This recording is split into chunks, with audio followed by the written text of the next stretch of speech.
transmitindo na rádio 3, que é a rádio, o canal que a Rede Amigo Espírita tem. Hoje, infelizmente, não estaremos transmitindo na primeira página da FEAC, portanto, eu peço que avisem, porque nós estamos sem o programinha que necessitamos para transmitir lá efetivamente para a FEAC. Então, vamos orar, porque hoje os desafios estão muito intensos, tá?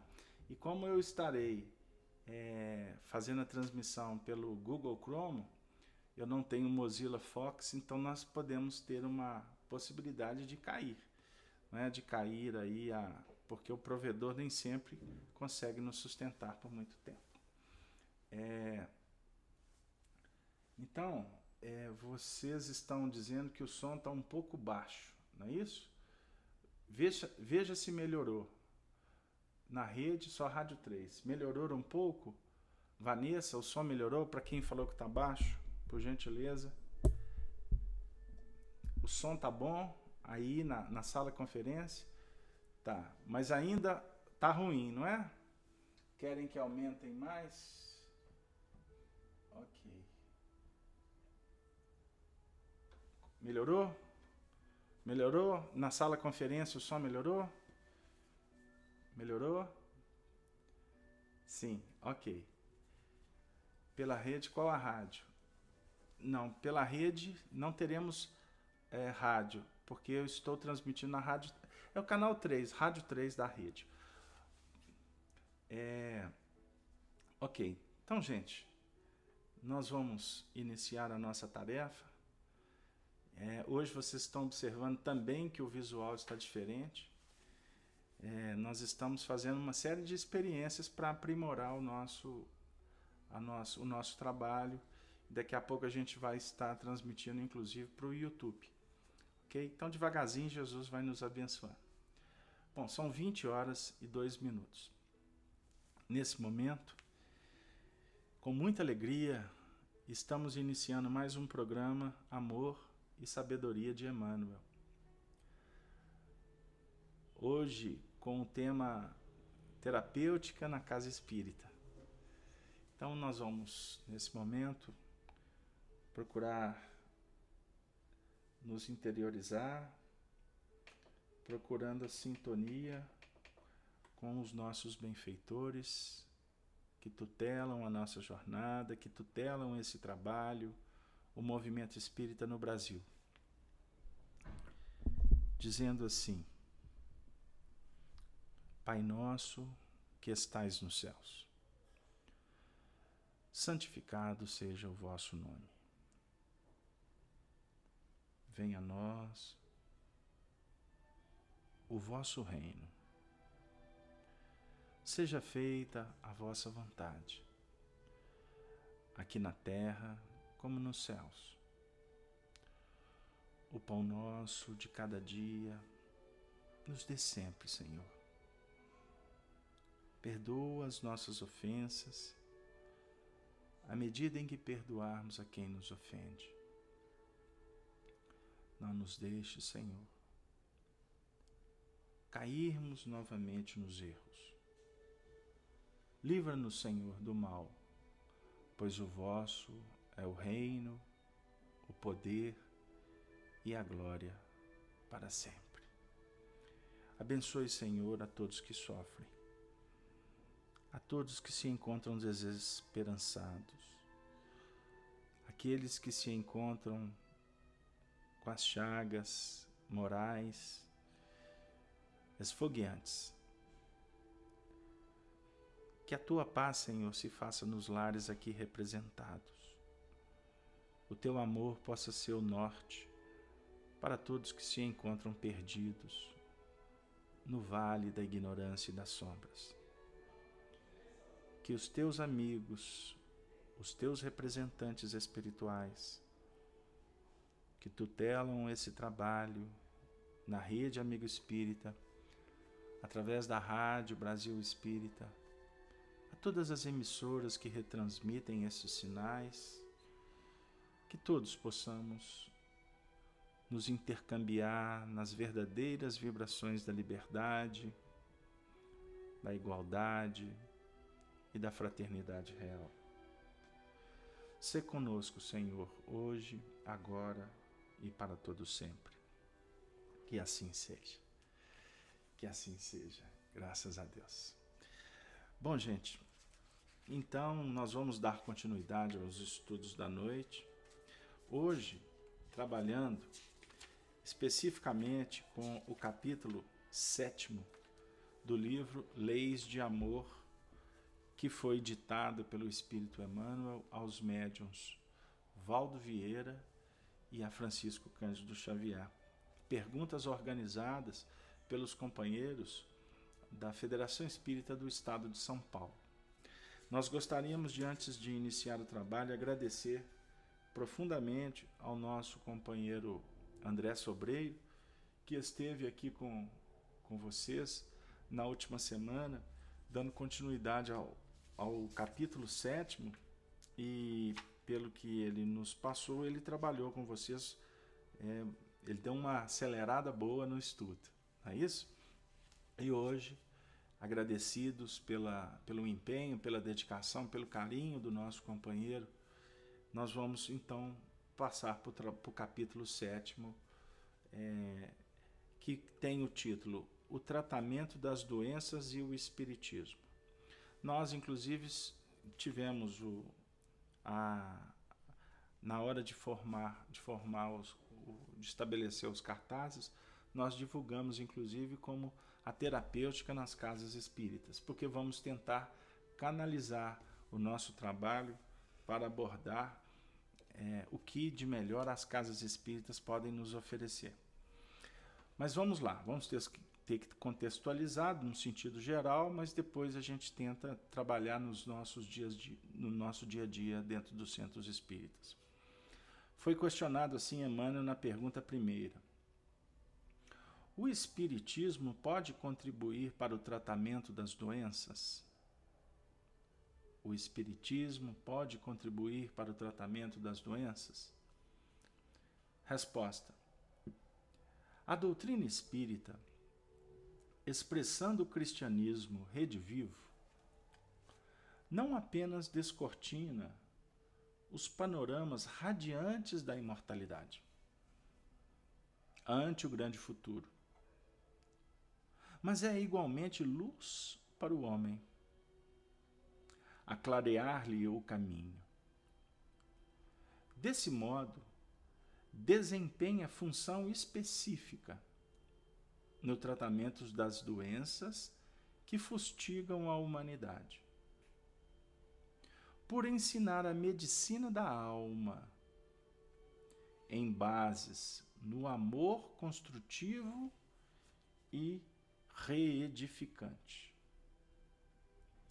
Nas trilhas da experiência terrestre, realmente, a cada trecho, surpreendemos desequilíbrios a se exprimirem por enfermidades individuais e coletivas. A gente observa o carinho especial que Emmanuel tem com a doutrina espírita, sempre quando ele vai trabalhar aspectos do Consolador Prometido, ele se refere à doutrina espírita como cristianismo redivivo.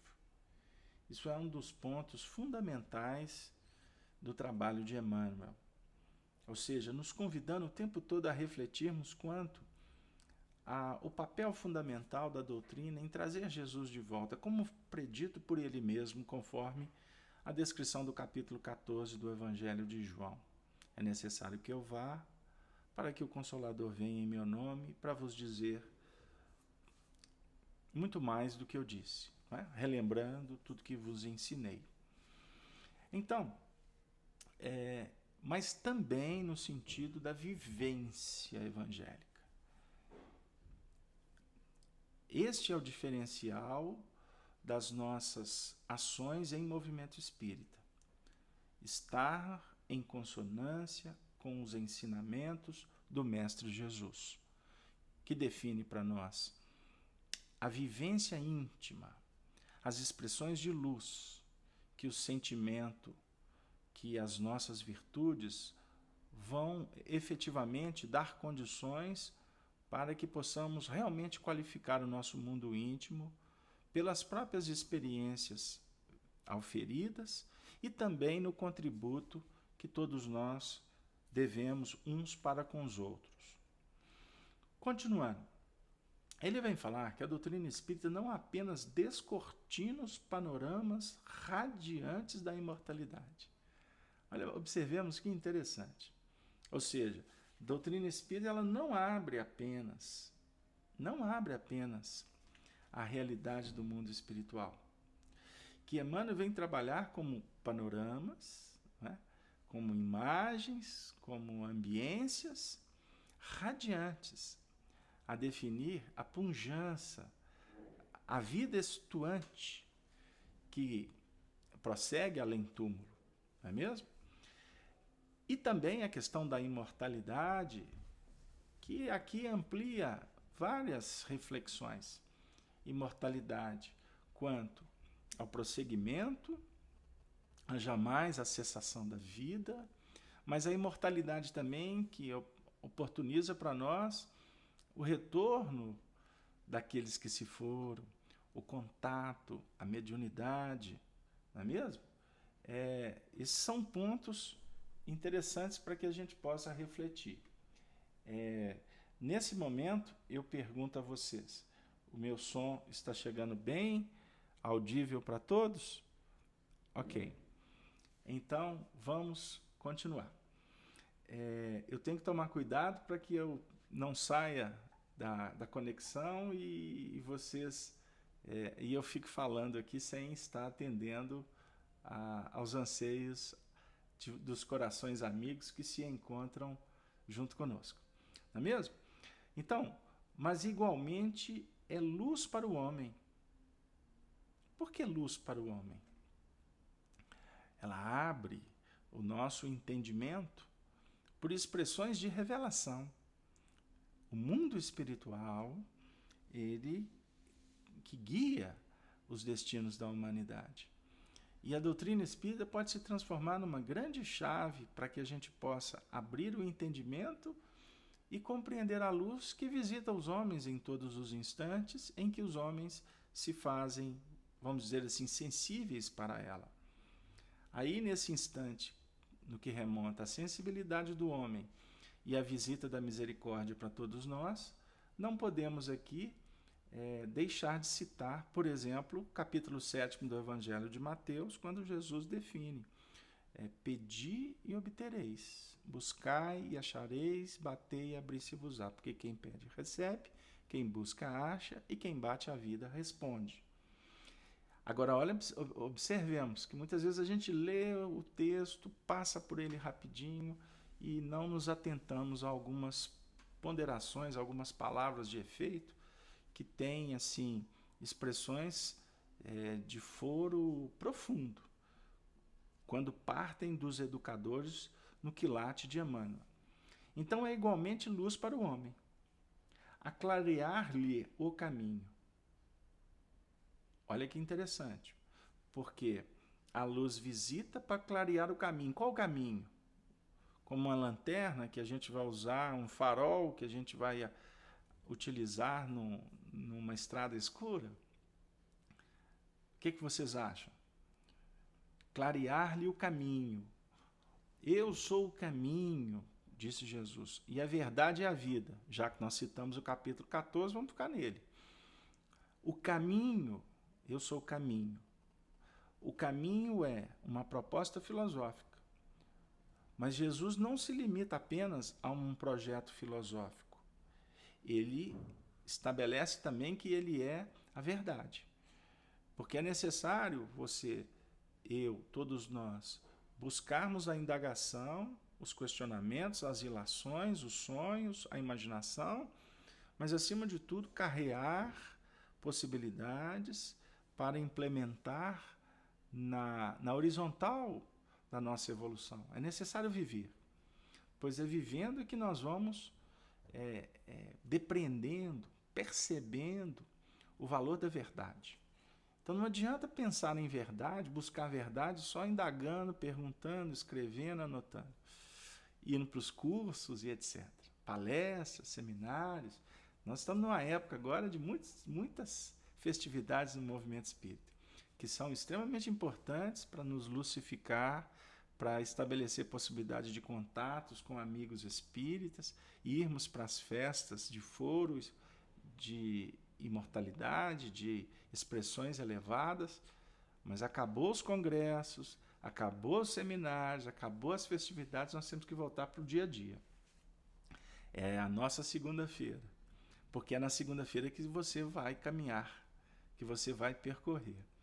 É na segunda-feira, na terça, na quarta, na quinta, que você vai construir o seu mundo íntimo, para que haja verdade, para que a verdade seja concebida.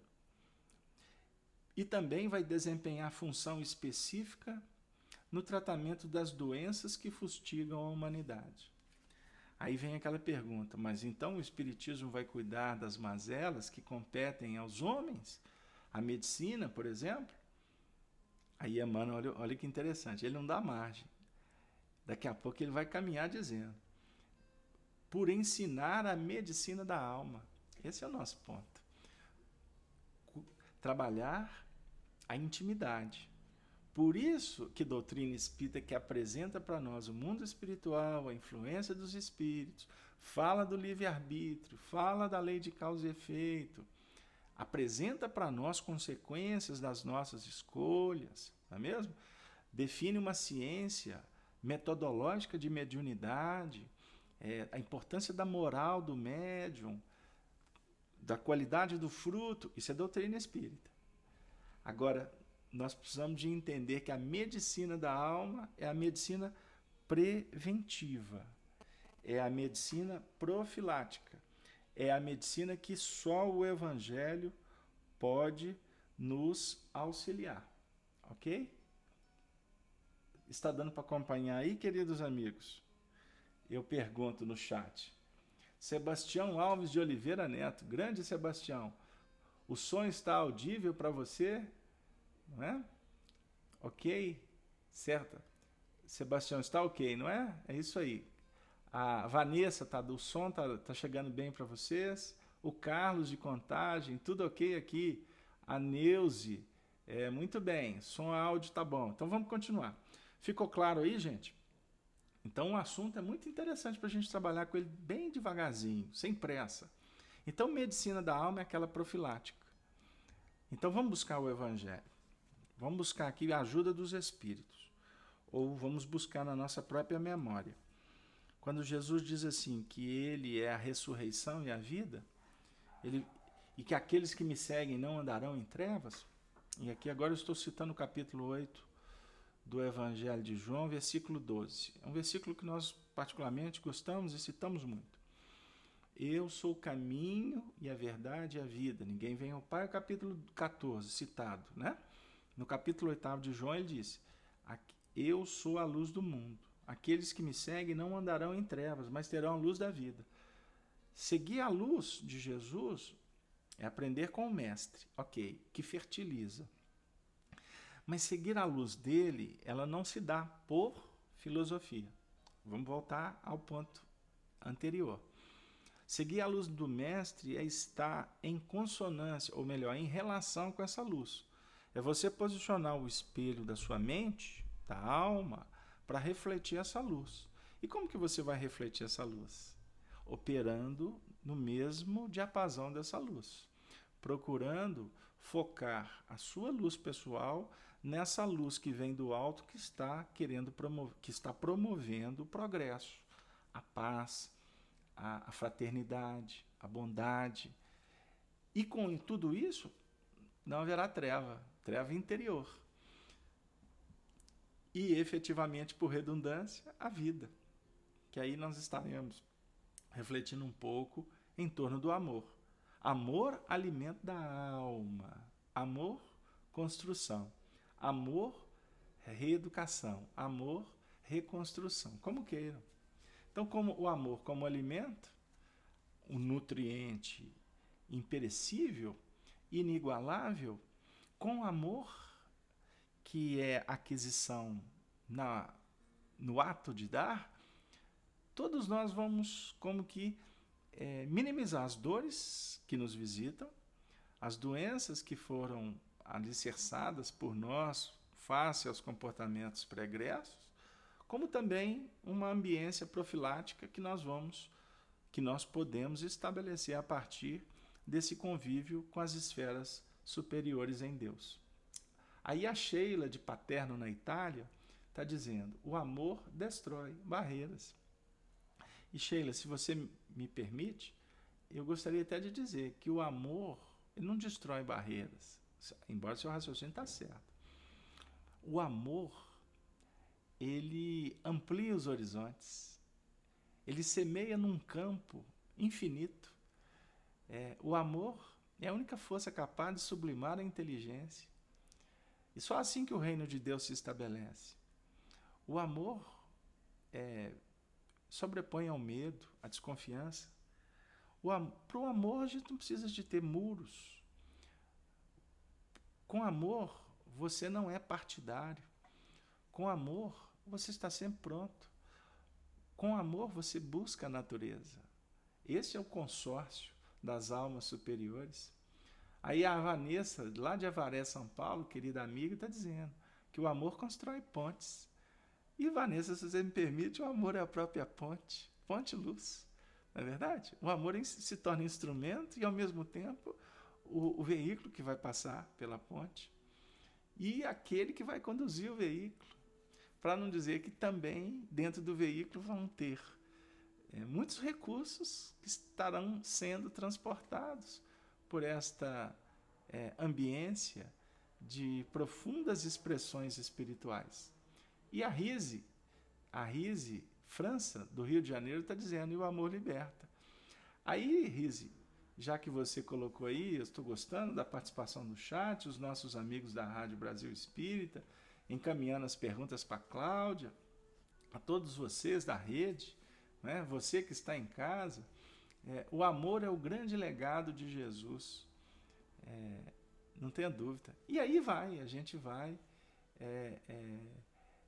nós vamos estar estabelecendo expressões de acordo com esse coração pulsante que está sustentando, inclusive, o trabalho da noite. Eu gostaria de agradecer profundamente, porque a ambiência hoje está tão gostosa, está tão leve, não é verdade? Tem dia que os estudos ficam mais intensos, mais áridos, tem dias que o estudo fica mais na base mais do sentimento, porque a nossa proposta, quanto programas que a gente faz na Rede Amigo, na Rádio Brasil, é levar para você no seu lar essa mão amiga que Jesus nos oferece. É criar, por indução psicológica, espiritual e amiga, uma ambiência de tranquilidade para que todos nós possamos refletir com mais calma, com mais inteligência, com mais perspicácia, com mais sensibilidade quanto ao que está acontecendo na nossa vida atual. Você está sendo visitado. Todos nós estamos sendo pressionados. Cada coração está sendo, vamos dizer assim, guindado para viver um testemunho, que ele é pessoal, que ele é intransferível e que ele chega na hora certa, no tempo devido, junto com pessoas que têm a ver com esse instante. Por isso é que aquele instante lá de trás, que a gente estava com outras pessoas, ou talvez com estas mesmo de hoje, a nossa condição, a nossa conduta, a nossa forma de ver é outra. Como será muito diferente no amanhã. Então, por isso é que o poeta diz que nós precisamos de aprender a viver e não ter a vergonha de ser feliz. Não é isso? Então, nós podemos, nesse momento, agradecer profundamente ao Senhor da vida por estar nos dando essas condições de uma forma amiga, estar conversando sem nenhuma pretensão de estar ensinando algo de diferente, porque a novidade ela já foi trazida por Jesus. É a boa nova do reino. E nós precisamos de utilizar essa chave que Allan Kardec nos apresenta para que possamos abrir os portais do nosso coração e buscar a Canaã prometida, né? Que na realidade está dentro do nosso próprio mundo íntimo, do nosso próprio coração. Então, Emmanuel conclui essa resposta dizendo assim: nas trilhas da experiência terrestre, realmente, a cada trecho, surpreendemos desequilíbrios a se exprimirem por enfermidades individuais e coletivas. Ou seja, nós estamos nos deparando permanentemente com os desequilíbrios que se expressam dentro de nós, com os desequilíbrios que campeiam na sociedade, e que na realidade todo desequilíbrio ele está dizendo, ele está mostrando, ele está sinalizando que há algum tipo de enfermidade. Então, antes de falar da individual e coletiva, vamos pensar o seguinte: a enfermidade individual ela também tem um tamanho, ela também tem uma especificidade. E o sinal está batendo, então vamos prestar atenção, vamos voltar para dentro desse contexto para analisar, não é mesmo? E que vai efetivamente essas enfermidades exprimir problemas nas individualidades, como também nas coletividades. Coletividade é o conjunto, né? É o coletivo, né? Das individualidades. Então, muitas vezes, a gente tem um desequilíbrio no lar que parte de um coração. E se a gente não tem cuidado, se a gente não procura focar para minimizar essas questões, esse problema pode se irradiar como um vírus, como um bacilo. Ele pode, inclusive, levar todo o grupo, toda a família, a um processo de um desequilíbrio e de enfermidades que, efetivamente, vão ter uma duração de acordo com a sensibilidade, as limitações ou a intensidade desse desequilíbrio que vai ser vivenciado quando, no caso, uma família inteira, cada um. Não é? Então, por isso que nos nossos atendimentos na casa espírita, a gente sempre procura ter um cuidado e uma visão mais ampliada para não verificar um painel que nos visita como um painel departamentalizado, separado do todo. Conquanto as nossas terapêuticas na casa espírita, em nível de oração, de irradiações, através das nossas reuniões, das nossas atividades, a gente procura sempre estar convidando aqueles que procuram a casa espírita a cuidarem deles mesmos, mas também procurando verificar que todos os seus familiares, os seus entes queridos, estão passando por provas e que precisam também de carinho e que ninguém é vítima e no fundo ninguém é algoz. Ninguém é melhor, ninguém é pior. Nós todos estamos num processo de aprendizado, não é isso? Nós estamos recebendo uma pergunta que está sendo frisada pelo Arnaldo no chat, que essa pergunta vem do Sebastião. O Sebastião está dizendo assim: o sentimento de amor é mais forte nessa semana em que os cristãos se voltam para o martírio de Jesus na cruz? Eu vou repetir a pergunta. O sentimento de amor é mais forte nessa semana em que o cristão se volta ao martírio de Jesus na cruz? Sebastião, a sua pergunta, primeiramente, muito obrigado. Convidamos você a estar conosco sempre que possível. Nós temos reuniões na segunda, na terça, na quarta, na quinta, na sexta. A sala conferência abre também no sábado de manhã. Nós estamos investindo nesse trabalho porque é um trabalho que nos aproxima muito do ouvinte, do membro da Rede Amigo Espírita, dos companheiros que são ouvintes da Rádio Brasil Espírita. Nós estamos numa semana, na semana da Paixão do Cristo, na semana da Páscoa. A sua pergunta chega para nós como com aspectos muito relevantes. Aí nós poderíamos pensar, se a semana da Paixão do Cristo nos faz, quanto humanidade, quanto coletividade, a refletir no amor ou no sacrifício. O Natal, ele fala muito de amor, ele fala muito de fraternidade e não fala tanto de sacrifício.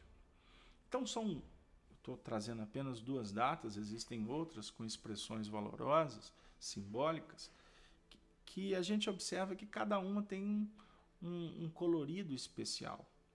Todas elas, atividades religiosas, por tradições católicas ou protestantes ou de outras religiões, todas objetivam fazer com que nós, homens, possamos lembrar do Senhor da vida.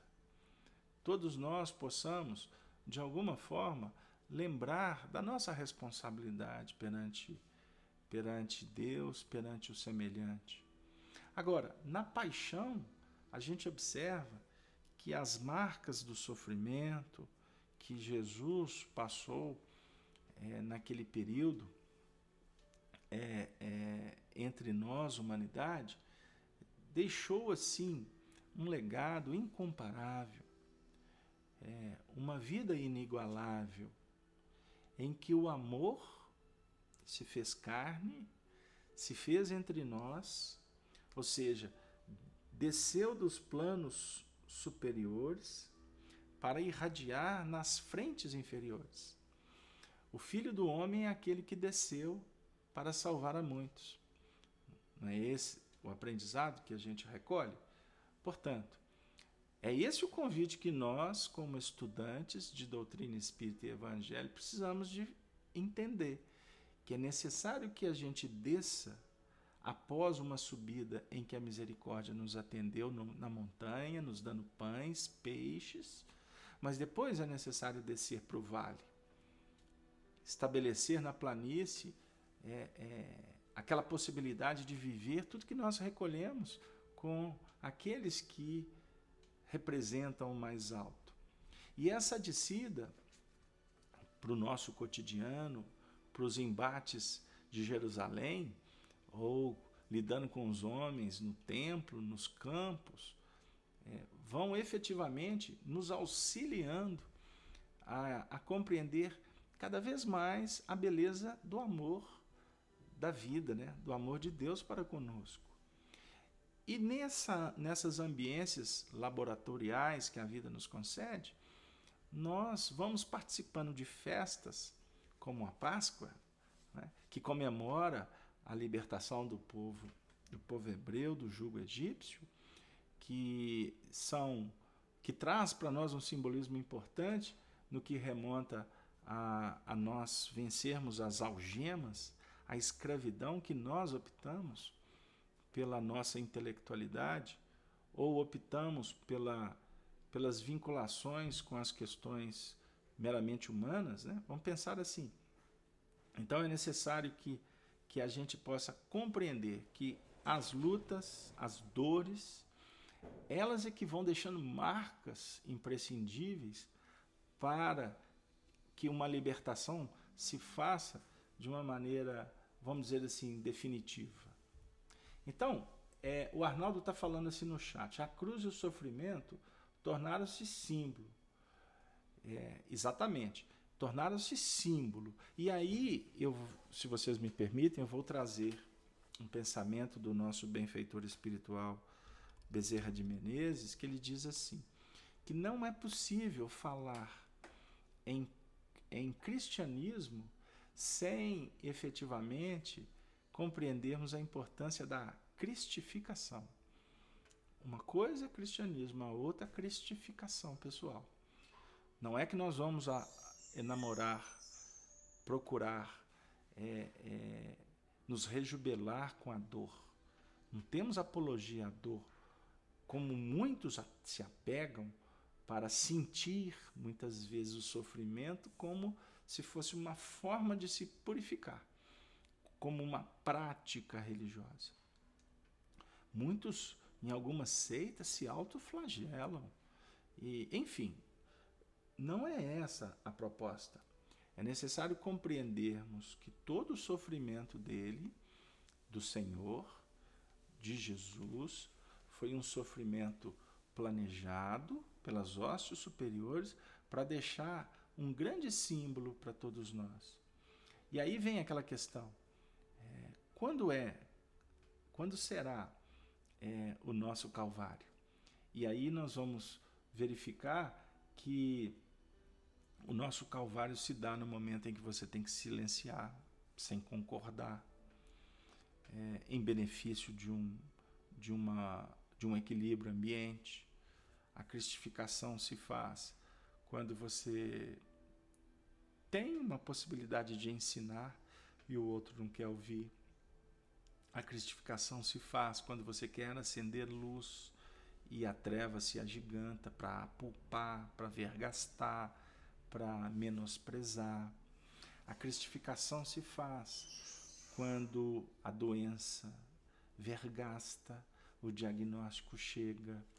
A cristificação se faz quando a desencarnação de um ente muito querido nos pega de roldão, né? A cristificação se faz quando você ama um coração e não pode estar ao lado dele. A cristificação se faz quando você se propõe a viver em meio aos augúrios de muitos, em nome do despertar destes.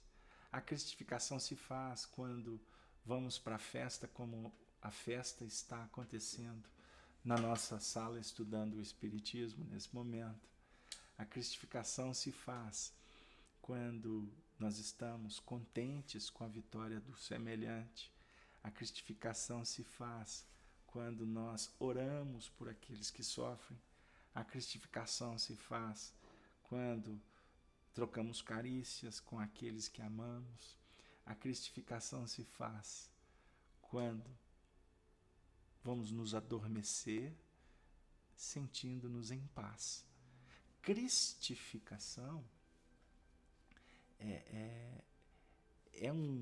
é uma proposta luz que nós ainda ficamos muito presos às peias do mundo.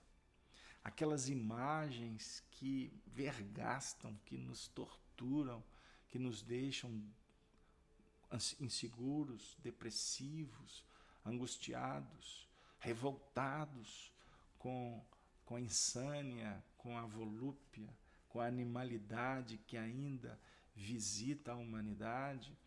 Enfim, nós todos estamos num momento muito importante em que a paixão do Cristo pode significar para nós um momento, uma consciência, um estado de alma que pode efetivamente ser motivo, sim, para que o amor possa, vamos dizer assim, nos colocar num patamar muito acima do que hoje nos encontramos.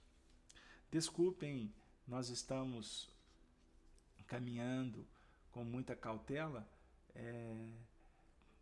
para que todos possamos elaborar com muito cuidado, porque não existe no Evangelho uma proposta pronta, uma reflexão que vai atender a todos.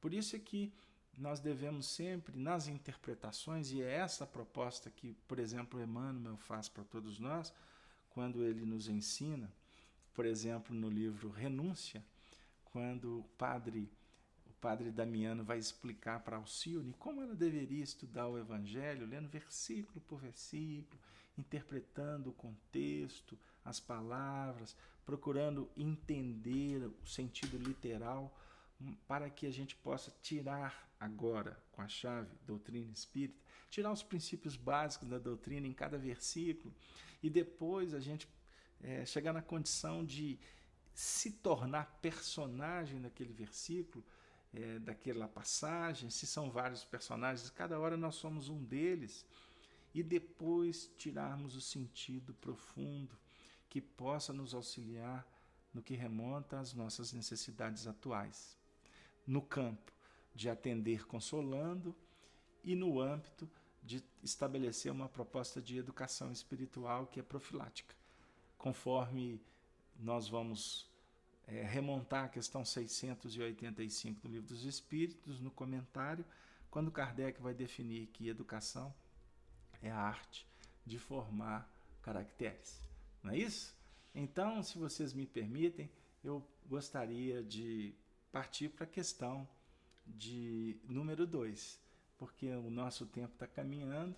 Eu gostaria de abraçar novamente a todos os ouvintes da Rádio Brasil Espírita, vocês que se encontram no chat, né, da sala Estudando Espiritismo. Agora, hoje, com a novidade que estamos transmitindo também no canal de vídeo, canal 1, que vocês podem acessar pela própria FEAC, lá nas transmissões ao vivo, ou no canal 1 da Rede Amigo Espírita.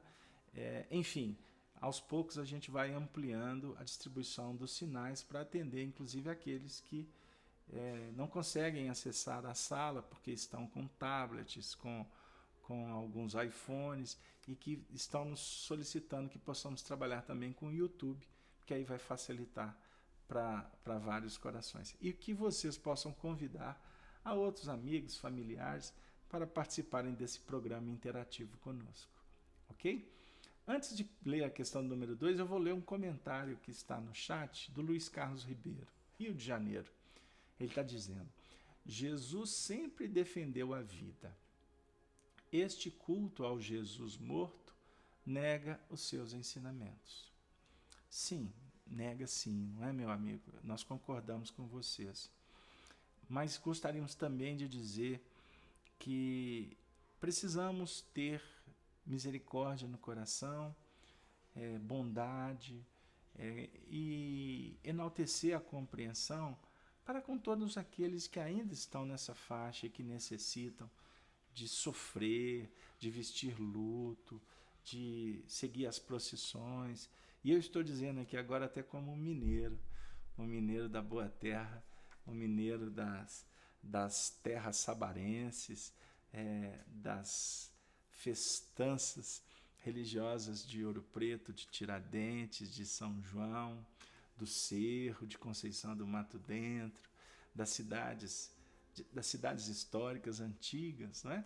que alimentam essas festividades religiosas e que têm um valor extraordinário para aqueles católicos fervorosos, familiares, amigos, brasileiros que, como nós, necessitam de Jesus. E cada um vai procurá-lo de acordo com o que pode, sente como necessidade. E eu não tenho dúvida de que o pensamento de Allan Kardec é de um valor extraordinário quando ele explica para nós no capítulo Cristo Consolador do Evangelho segundo o Espiritismo que Jesus atende a todos. Vinde a mim todos vós que estáis cansados e sobrecarregados, que eu vos aliviarei. Tomai sobre vós o meu jugo e aprendei de mim, que sou brando e humilde de coração. Essa passagem nós estamos citando de memória, que está no capítulo 11 do Evangelho de Mateus, no versículo 28 em diante. Não é isso? E o Arnaldo ainda fala que os símbolos cristãos tornaram-se catalisadores da fé. Como espíritas, podemos avaliar essa situação, apesar de não podermos aceitar talismãs. É certo isso? Arnaldo, se eu compreendi a sua pergunta, não tenhamos dúvida. Não tenhamos dúvida. Inclusive, nestes movimentos religiosos, nós, como espíritas, que temos inclusive a oportunidade de trabalharmos em terapêuticas nas casas espíritas, através das reuniões de intercâmbio, de irradiação, de desobsessão, seja o termo que vocês entendam ser o melhor, nessas festividades existe um atendimento espiritual de largo alcance por parte da espiritualidade, no despertar de espíritos que ainda estão presos a questões históricas, religiosas, tradicionais, de talismãs. A gente encontra na rica obra subsidiária de médiuns, de espíritos sérios, que não criam devaneios, como, por exemplo, as obras de André Luiz, nós vamos encontrar a espiritualidade, inclusive utilizando até os próprios talismãs para atender espíritos religiosos no mundo espiritual. E eles não necessitam mais, mas utilizam. Utilizam ferramentas, recursos para trabalhar com a fé daquele companheiro. E a fé transporta montanhas, independente da condição dela. Eu costumo até, com muito carinho, com muito cuidado, dizer que existem alguns que são tratados como irmãos que têm fé cega, porque a fé que a doutrina espírita propõe é a fé raciocinada, que não é intelectualizada, raciocinada no sentido de inteligências emocionais, inteligências sociais, inteligências espirituais, inteligências de sentimentos, etc., etc., que estabelece possibilidades de uma intuição mais acurada. Mas muitas vezes nós espíritas ficamos muito no plano da racionalidade. E a racionalidade nem sempre movimenta forças espirituais. Não sei se deu lá. Nós temos que tomar muito cuidado, porque costuma o indivíduo que a princípio é fanático, está preso ainda em rituais, que ele movimenta frequências, magnetismos, que muitas vezes aqueles que são ditos conhecedores estão longe de alcançar. É lógico que quanto mais conhecimento, menos o espírito vai usar força. Agora eu estou trazendo um pensamento, um trocadilho do nosso benfeitor Emmanuel, que nós estamos inclusive sob a tutela dele nesse programa, não é mesmo? Ele diz assim, que quanto mais atrasado é o mundo, mais o espírito usa força. Reflitamos. Quanto mais atrasado, mais força usa o espírito. Quanto mais adiantado o espírito, os seres, né, vão usar o espírito da força. Olha que interessante. Usar a força do espírito. A força que dimana do espírito. Evoluindo, o espírito passa a usar, na realidade, a essência, o espírito da força. Ele vai trabalhar com a inteligência. Ele vai ajustar de acordo com a lei de circunstância e necessidade. Guardem essa lei. Circunstância e necessidade. Em todas as equações do caminho, trabalha com essas duas peças, essas duas medidas na balança. Balança de antigamente, né? Você tem que pesar a necessidade, você tem que pôr a circunstância. Quando se equilibrar, significa que você pode tomar a decisão. Agora, se você estiver na dúvida, meu amigo, vai devagar. Vai devagar, porque pode ser que a necessidade sua está dizendo para você fazer, mas a circunstância não favorece. Ou a circunstância favorecendo, mas você não tem a necessidade. Isso é só para a gente refletir sobre equações que a sabedoria do caminho nos impõe no seu sentido de utilizar ferramentas para o nosso engrandecimento como espírito. O Arnaldo ainda diz assim, em verdade, eu vou ler só mais essa por enquanto, tá, gente? Porque nós temos que caminhar aqui. O Arnaldo está dizendo, em verdade, quando ajudamos, não podemos exigir que a ajuda somente acontecerá se for do nosso jeito. Isso não seria ajuda, e sim imposição. Sejamos benevolentes, pois não sabemos quando necessitaremos da benevolência de outrem. Evangelho segundo o Espiritismo. Ele está citando um texto. Muito obrigado, Arnaldo, pela sua contribuição. Eu gostaria de, nesse momento, são 20 horas e 40 minutos, nós estamos quase encerrando a segunda parte do nosso estudo, abraçando a todos os ouvintes da Rádio Brasil Espírita de Maceió. Você, ouvinte, que nos acompanha na internet, do seu lar, do seu ambiente de trabalho, que você possa receber as nossas vibrações amigas, fraternas, e que o Evangelho possa ser realmente o roteiro da sua vida, quem sabe da sua família, do seu soerguimento, promovendo um mundo cada vez mais ajustado. Pergunta de número 2. Vocês já viram, né? Que nós estamos aqui numa velocidade de um carro de boi. E a proposta aqui era da gente andar quem sabe numa BMW. Mas a espiritualidade está freando aqui e eu peço compreensão de todos. Vamos lá, pergunta de número 2. Existe uma patologia da alma? Existe uma patologia da alma?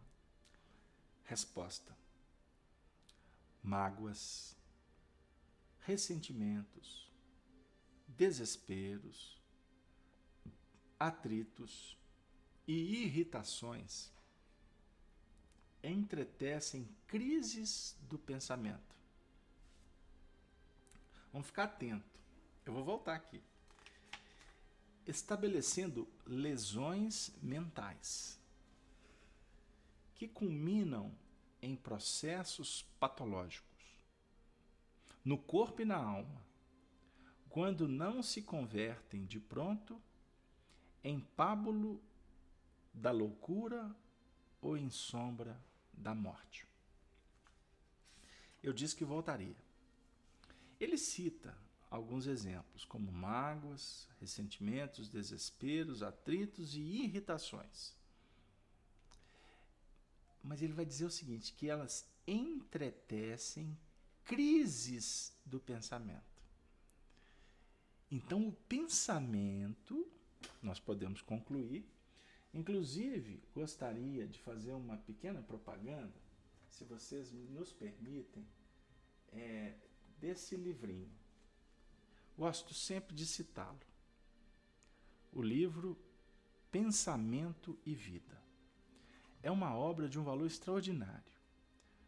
Emmanuel, no seu prefácio, e os prefácios de Emmanuel, vai uma dica, hein? Leiam, estudem os prefácios de Emmanuel. Emmanuel, nesse prefácio, vem dizer que, no mundo espiritual, esses assuntos que foram escolhidos para formar esse livro são assuntos pertinentes a estudos que muitos espíritos fazem para prepararem a reencarnação. Nesse livro, ele vai falar do tema pensamento e vida. Eu vou fazer um trocadilho para expressar o que a gente gostaria de dizer. Se o pensamento entra em crise, o pensamento não expressa vida. O pensamento expressa morte. Morte.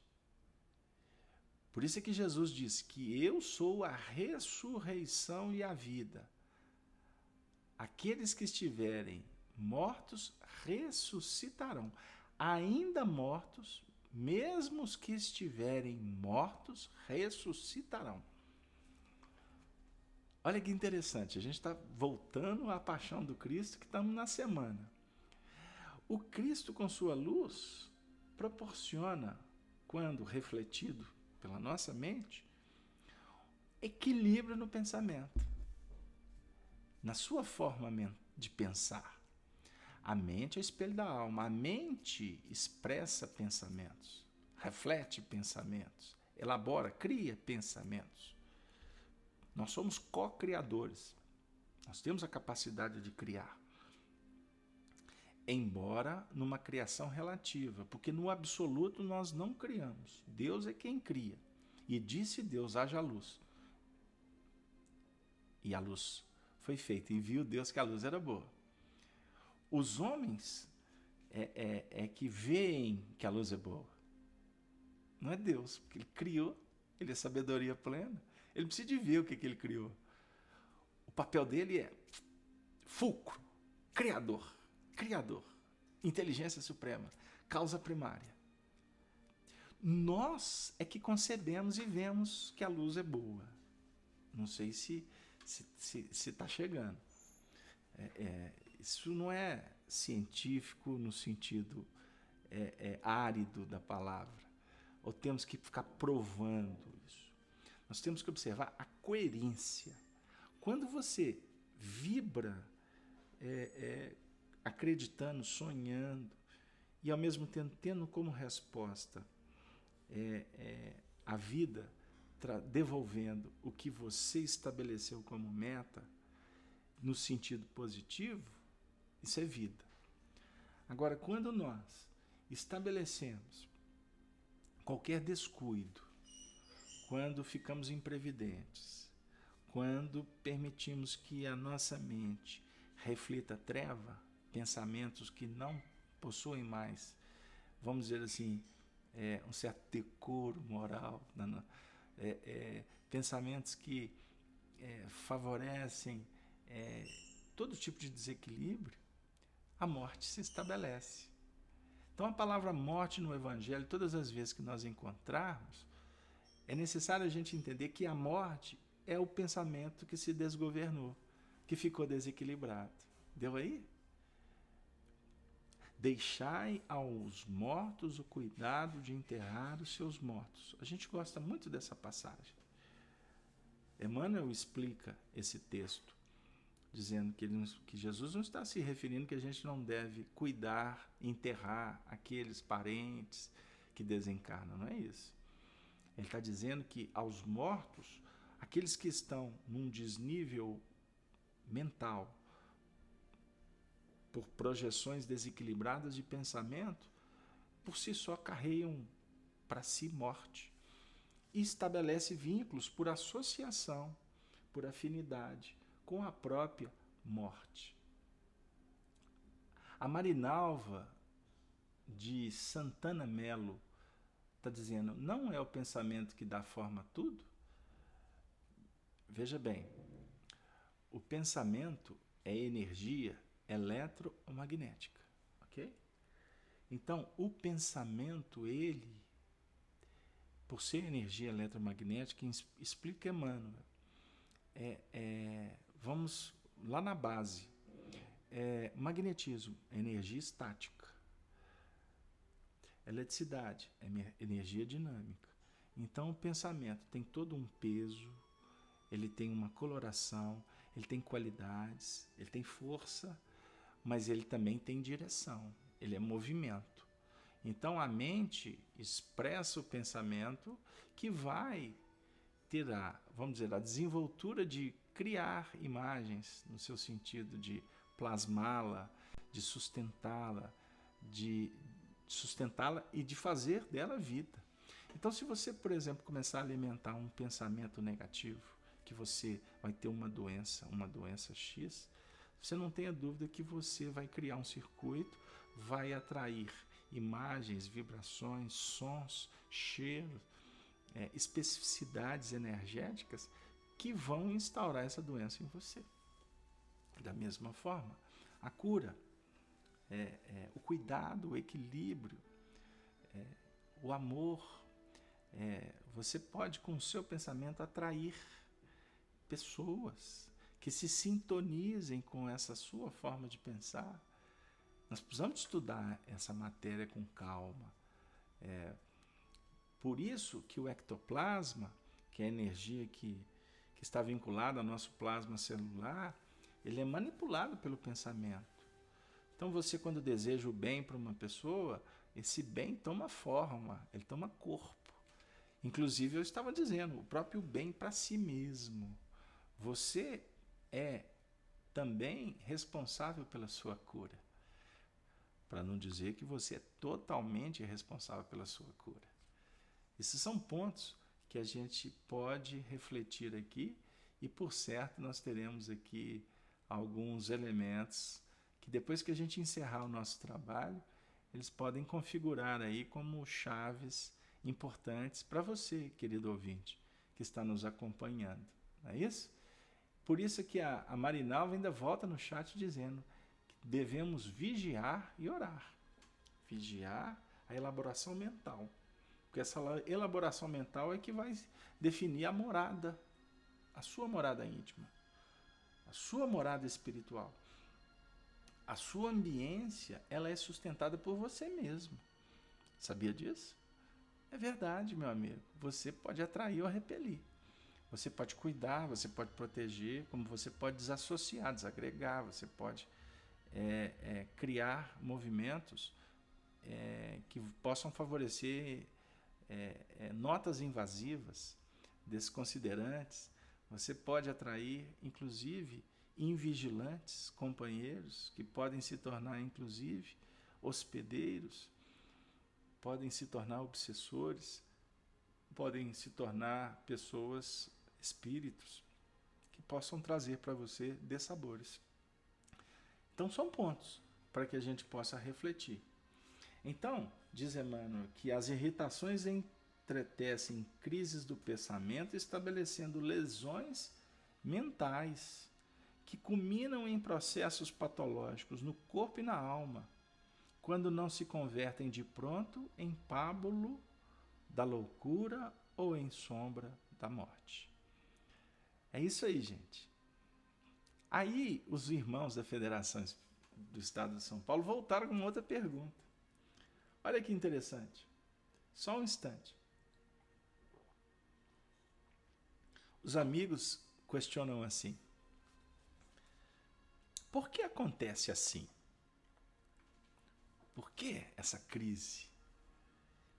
Resposta: isso acontece porque milhões de criaturas, olha como Emmanuel amplia, milhões de criaturas repostas no lar recapitulam amargosas e graves experiências, junto àqueles que, olha que interessante, junto àqueles que atormentaram outrora, ou que outrora lhes foram implacáveis verdugos, metamorfoseados em companheiros que às vezes trazem o nome de pais e figuram-se adversários intransigentes. Responderam por filhos e mais se assemelham a duros algozes dos corações afetuosos, que lhes deram o tesouro do berço.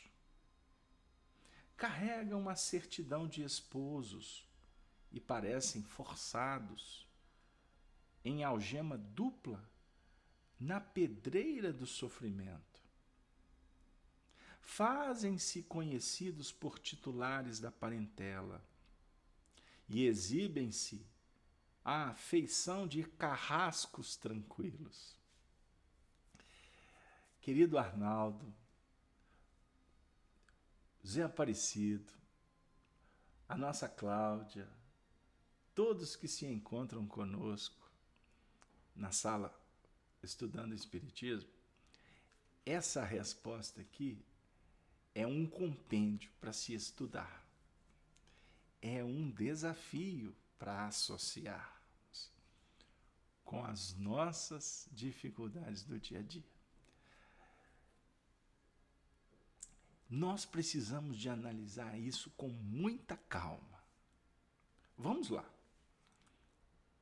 Eu peço permissão para vocês, porque eu gostaria de fazer um miudinho com vocês rapidamente, convidando vocês a adquirir a obra para que vocês possam estudar em casa. Porque aqui é tudo rapidinho. E nós precisamos de pegar essas obras e refletir, associar com as nossas questões, ir com calma. Você não aprende Espiritismo e Evangelho a toque de caixa. Não pensem nisso. Eu defendo uma tese que você não aprende Espiritismo em cursos. Não aprende. Não é possível. Nós temos muitos cursos aí na área profissional que ensinam. Agora, Espiritismo você não vai aprender em curso. Você aprende no curso da vida. Por isso, cada lição tem que ser repetida, repetida, repetida. Porque cada movimento que você fizer da agulha no disco de vinil, mudando as trilhas, você vai observar que cada trilha ali, a posição da agulha é a mesma. Mas cada trilha está em sintonia com as trilhas seguintes. A nossa mente funciona assim, é como se tivesse uma agulha e ela fosse passando, passado, presente e futuro. Estão o tempo todo associados. É isso que Emmanuel está nos dizendo. Vamos lá, devagarzinho. Aqui em Minas a gente fala assim, vocês desculpem, viu, gente? Porque nós temos um jeito assim, todo mineiro de ser, com todo carinho e respeito. Isso acontece porque milhões, Emmanuel já falou que são milhões, de criaturas repostas no lar. Ele está dizendo que nós estamos sendo recolocados no lar. Porque precisamos das experiências. Então, hoje pai, amanhã filho, depois sogro, depois genro, olha que legal. Depois vizinho. Vamos pensar. Depois filho, filha. Recapitulam amargosas e graves experiências, junto àqueles que atormentaram outrora. Lhes foram implacáveis verdugos. Acabou. Só essa parte aqui já nos explica que se fomos verdugos ontem, é natural que quem foi supliciado, de alguma forma, se torne exigente. Só isso aqui já nos deu uma série de dicas. Ele continua dizendo: metamorfoseados em companheiros. Porque quem vê cara não vê coração. Não tem o ditado popular? Então, a metamorfose das formas, das estruturas, das posições, elas não dizem efetivamente o que tem por trás. Então, nós estamos sendo o tempo todo convidados a analisar o semelhante que está conosco, sim, porque nós precisamos de aprender para lidar com todos de uma forma mais justa, mais misericordiosa, mais atenciosa. Isso é para a gente pensar. Continuando. Trazem o nome de paz e figuram-se adversários intransigentes. Observemos, gente. Pais que são adversários intransigentes. Eu pergunto a vocês, vocês têm visto isso aí no dia a dia? Vocês têm visto isso aí no dia a dia? Responderam por filhos, e mais se assemelham a duros algozes dos corações afetuosos, que lhes deram o tesouro do berço. Aqueles filhos que exigem até a última gota de sangue dos pais. Aí você vai entender o que vem a ser ingratidão filial. Aí nós somos convidados a buscar no Evangelho segundo o Espiritismo reflexões no capítulo Honrai o vosso pai e a vossa mãe. Então, meus queridos amigos, a vida vai nos reposicionando para que nós possamos nos ajustar de acordo com a semeadura do ontem. Porque Deus, em sua infinita bondade, Ele propõe para todos nós o reestabelecimento dos valores espirituais. E se ontem foi barateado a oportunidade, nada mais justo de que a ela possamos retornar com maiores dificuldades, talvez, dentro da necessidade que cada um apresenta. Porque Deus não quer, não há possibilidade das ovelhas se perderem definitivamente. Por isso é que Ele envia o pastor. É o papel, pastorear, reunir, reagrupar, reajustar, para que nós todos possamos retomar o caminho que vai nos levar para o aprisco. Observemos. Alguns carregam a certidão de esposos e parecem forçados em algema dupla na pedreira do sofrimento. Fazem-se conhecidos por titulares da parentela e exibem-se à feição de carrascos tranquilos. Jesus querido, aí vem aquela reflexão que não quer calar. Como nós estamos nos comportando diante dos nossos familiares?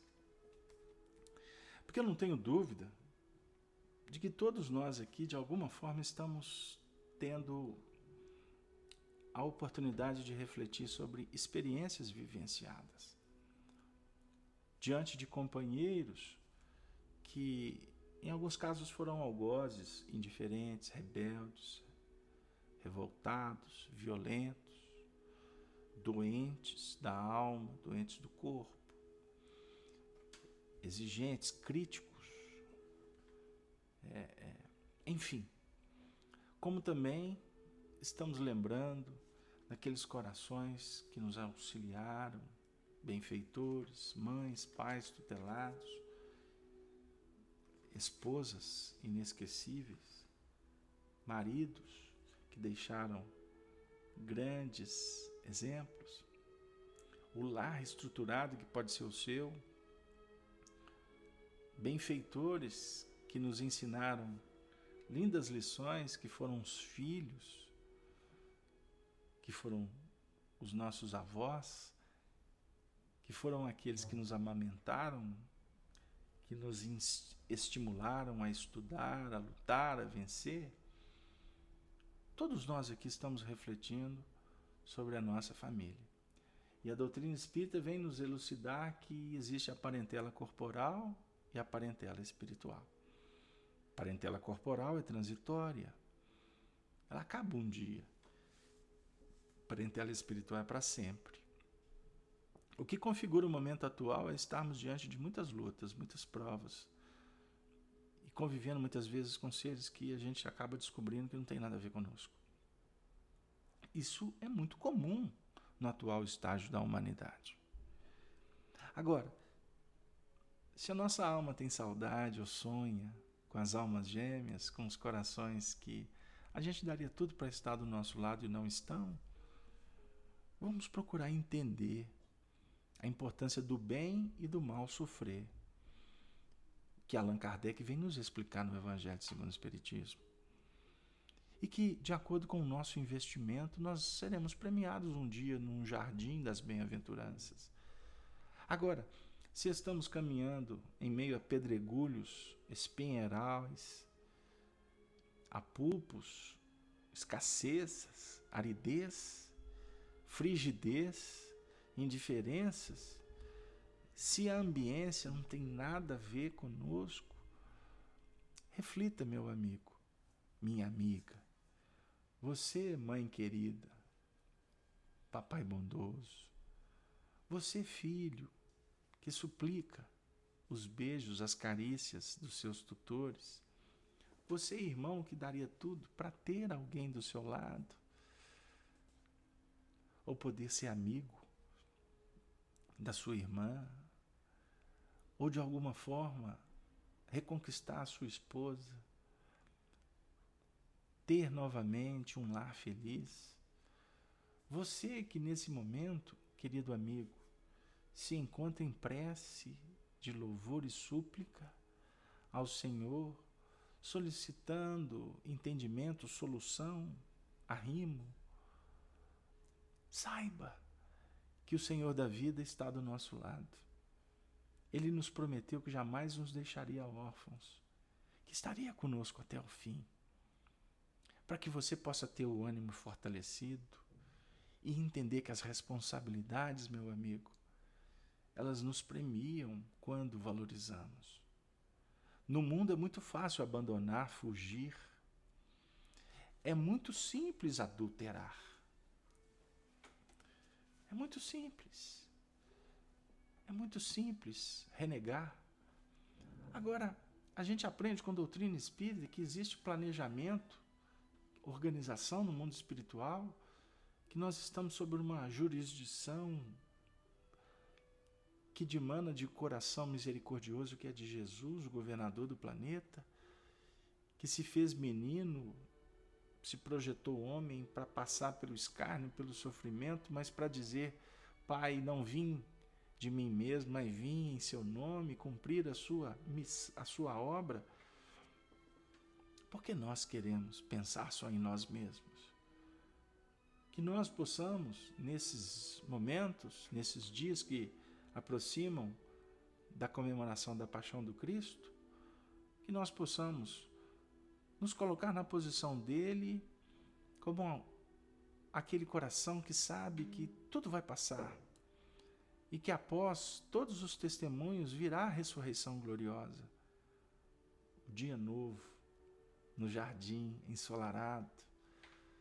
Esta é a promessa que visita os nossos corações nesse dia tão especial para toda a cristandade.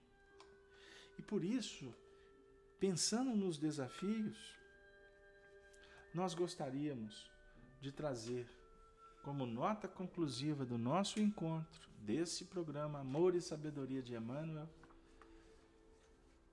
uma lição de Emmanuel, do livro Rumo Certo, psicografado pela nossa alma querida Chico Xavier, na lição intitulada Tribulações. E eu peço a todos que nos acompanhem. Quando estiveres à bica de maldizer as provações que a terra te ofereça, por lições beneméritas, pensa na estagnação em que se nos erigiria o caminho se não houvesse a mudança que tantas vezes se nos expressa à custa de sofrimento. Se a semente não aceitasse a solidão no claustro da gleba, flor e fruto não surgiriam no enriquecimento da vida. Se a fonte recusasse passar por sobre lodo e pedra, o campo estaria reduzido à esterilidade. Se a lâmpada se negasse a suportar a carga de força que gradativamente a consome, não se faria luz dissolvendo as trevas. Se a criança não se desenvolvesse, transformando-se em adulto, a ingenuidade jamais daria lugar à experiência. Assim, em todos os distritos da edificação e do sentimento, se a cultura não crescesse, não haveria progresso. Se a teoria não avançasse para a realização, nunca passaria de um montão de palavras. Transposição, atrito, provas e desafios são condições de melhoria e aperfeiçoamento, ajuste e elevação. À vista disto, aceitemos em paz as tribulações que a existência nos imponha. Se lutas e empeços, conflitos e lágrimas não nos visitassem os corações, nosso espírito se deteria gradeado na ilusão e na incipiência, ensombrado de ignorância e primitivismo. Agradeçamos os obstáculos que nos chegam em forma de alteração ou mudança, quebrando-nos a inércia e renovando-nos a vida. Recordemos, a águia nascitura não fosse o rompimento do invólucro que a constringe, não desenvolveria as próprias asas para ganhar nas alturas. Não existisse o sofrimento que nos estilhaça a crosta da personalidade egoísta, não encontraríamos caminho para elevar-nos à felicidade da vida eterna. Estamos, queridos companheiros, diante da vida eterna, que Jesus nos-la revelou por princípios da augusta bondade, da excelsa amizade, da fidelidade a tudo que ele houvera legado. E a promessa se cumpriu. Agora, hoje, no dia 15 de abril do ano de 2014, Jesus retorna para nos dizer, adentrando os portais da sua casa, da sua família, do seu quarto íntimo, do seu coração, ele adentra dizendo: a paz seja convosco. Eu vos dou a minha paz. Eu vos deixo a minha paz. Não vou lá dou como o mundo a dá. Tende bom ânimo. Eu venci o mundo. Que possamos juntos, querido ouvinte, amigo da Rádio Brasil Espírita, da Rede Brasil Espírita, a todos vocês, espíritas, cristãos, espiritualistas, católicos, evangélicos, você que nos acompanha, estamos num momento glorioso que é necessário deixarmos as divergências,